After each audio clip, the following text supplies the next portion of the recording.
Stoic just sees that he's not the kid that Stoic wants him to be. He's not following in this line of great warriors, following the forefathers, protecting the traditions, being respected, revered by the rest of the tribe. He's just not that kid.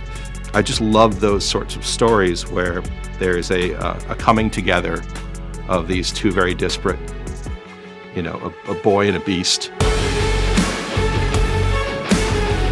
that for a while have such a deep and meaningful impact on one another's lives that even though they may go their separate ways at the end of this story, they are forever changed. That movie as a kid, I was so in it, and to now me being in it is, I can't fathom it. I mean, I'm so lucky and so fortunate, and just getting to do this with lovely people is a dream come true and an honor. No more of your tricks. I'm taking Top Slayer today. Oh, okay, that's fine. Top Slayer away. Yeah, I saw the movies growing up. My earliest memories of it would be my dad used to read me and my sister the books. We would kind of like close the book every night and be like, oh my God, because it's such an amazing world. And that's something I think that's translated really beautifully onto screen, and just kind of the world of Berk and the characters. So I remember that very fondly, but I also went and saw them in cinemas when they all first came out. So to be part of it now is very surreal, because my child self is kind of screaming internally constantly. If my younger self had known that one day I would be a version of what I was seeing on screen, I would have died. I can't even describe how thrilled I would have been. I don't think I've ever met anyone who's so born to run and be on a film set. What she brings to Astrid is this sort of effortless cool that sort of just comes through, and there's no trying, it just is. I've learned so much from working with Nico, watching her work, watching her communicate on a set, watching her communicate with producers and directors, and hold her own and be able to hold her space, be generous for others, and be playful whilst being focused. And she's got that star quality that seems that she was like born to do this. Dragon fans can expect from this film dragons. There's lots of lovely dragons. There's Gerard Butler, what's not to love, Mason Thames and Nico Parker, and their blossoming on-set relationship. Toothless is the most exciting pet you can have, and also the world's fastest motorcycle. It's a really special creature and a really special relationship that forms.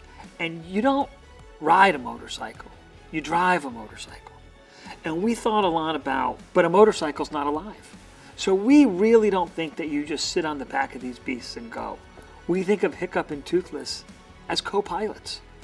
So we want to put the audience experientially in Hiccup's seat as he pilots or co-pilots Toothless. And we're pushing ourselves to do flying in a way that hasn't really been seen before. He is this towering, physically imposing figure with such a commanding presence, and he's smart, he has a sharp wit, and he's quick to temper.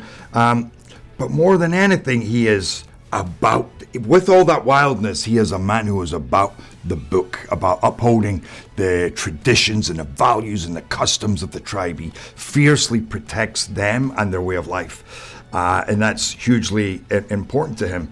He also has a son who is such a deep-seated love for his son, and that kind of tears him apart because his son is not really who he wanted him to be. He wants to be a Viking, he wants to fit in, but it's just not who he is. I related to Hiccup, so can a lot of other people. I related to him so much, being different and just accepting it, and that's what makes you cool. He wants to make his father proud, and that's what he wants so bad, but he just can't seem to do it, and just kind of lets everybody down. So that's one of the things we explored a lot was, how would somebody cope with that? And Hiccup's response is, humor, throw a joke at it, make fun of himself. It's, what Hiccup does, it's who he is. So getting to do that was a lot of fun. It's not that common that with a massive live action like this that you kind of get to be in the actual space, but the fact that we have seen the most kind of hyper-realistic version of Berk that we could is insane.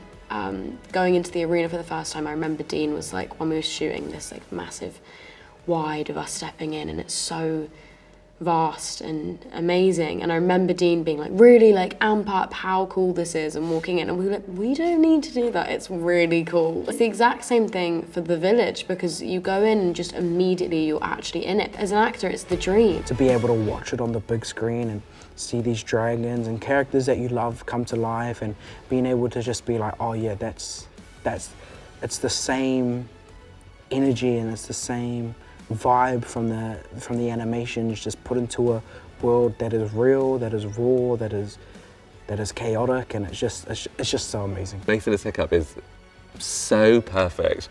I'm so angry that someone that age can be so good. He's so talented, he's so funny, he's so brilliant as Hiccup, and it's just amazing seeing him like say, we'll be having like a silly joke or doing something like that, the camera rolls and he's Hiccup immediately. And I think because we've all got very close, we're so excited for him. Like I remember there was one scene that we were doing where he has to say like a very cool line, which is I think he just says like, follow me or something like that. But every time he did it, we'd all be like, oh, just because it looked so, it was just, he was like proper Hiccup leading the recruits. Yeah, he's perfect. He's the most brilliant Hiccup that you could possibly imagine, I think. Ruffnut is the twin sister of Tuffnut, Ruffnut and Tuffnut, and they are these feral kind of gremlin twins. Especially Ruffnut, I've really tried to lean into the feralness of her. So they have this massive, unearned sense of bravado, and it is all just bravado, it's all face. So they've got like, out of 10 of confidence, they've got a 10. Skill level, probably a 2. They fight constantly. They're constantly trying to one-up each other, trying to be the best one, trying to show the other one up. But beneath it all, they really love each other. They will risk their lives for each other and for the people that are important to them. It's that very sibling relationship of like, no one makes fun of my brother but me. So that's been really fun to play. I would say live action is full of surprises, whereas animation, everything is you're planning it and you're executing it in kind of a glacial pace over the course of many years. But very, very infrequently do you get a chance to improvise and to have spontaneity in the room, except for when you're with actors. That's true of animation, but when you're in live action, it's all about that. It's about the happy surprises that are just present every day. Natural, raw talent just shines through him. So I was doing these scenes going, oh, wow. I knew he was good and I knew he had to be good to get the role, but then I'm doing these scenes like, oh wow, this gets good. This gets good. If you say, what is the advantage of live action? It's things like that.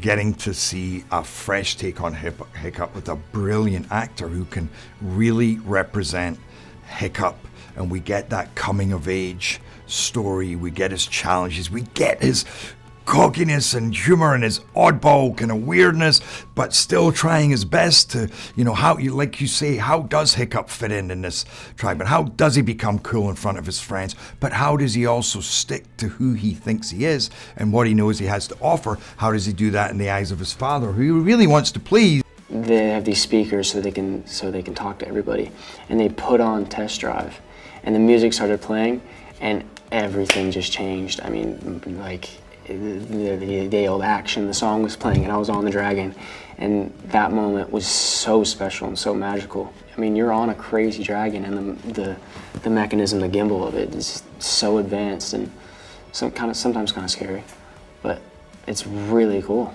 Yeah.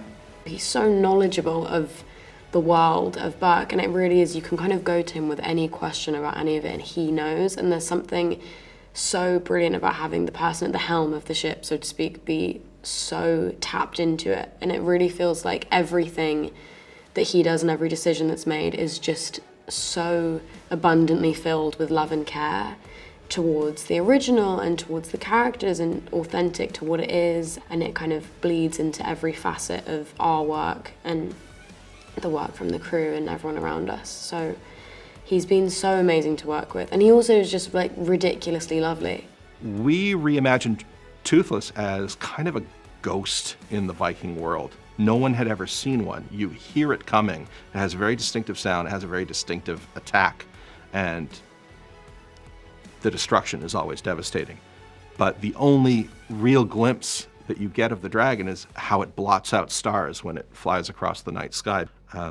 We wanted to kind of create this sense of anticipation for what this creature would look like. And then when Hiccup comes across him in the woods, the idea was that he would come across a dragon that's impressive, it's black, it's shiny, it's scaly, it looks really powerful, and yet it's, instead of the other dragons, which are very much based on reptiles. I would always think, I kind of wish I was actually in those worlds myself, experiencing that, seeing the dragons in this Viking village, in that great hall, on that Viking ship out going towards the Dragon Island.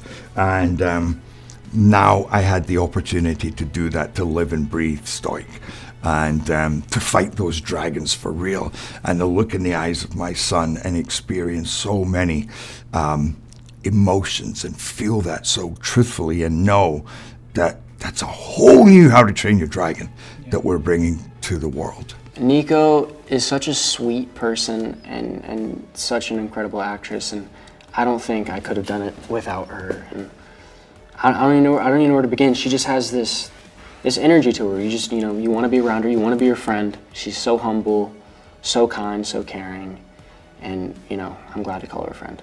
You need to see some really cool dragons do some really cool things. I mean, come on, it's a Night Fury. But no, it's just, apart from the dragons and stuff, it's just, it's such a heartfelt story and made with so much love and passion. Everybody loves their characters and the story, everybody behind it, all the sets, everything was made with such love. And I think that'll come across on screen.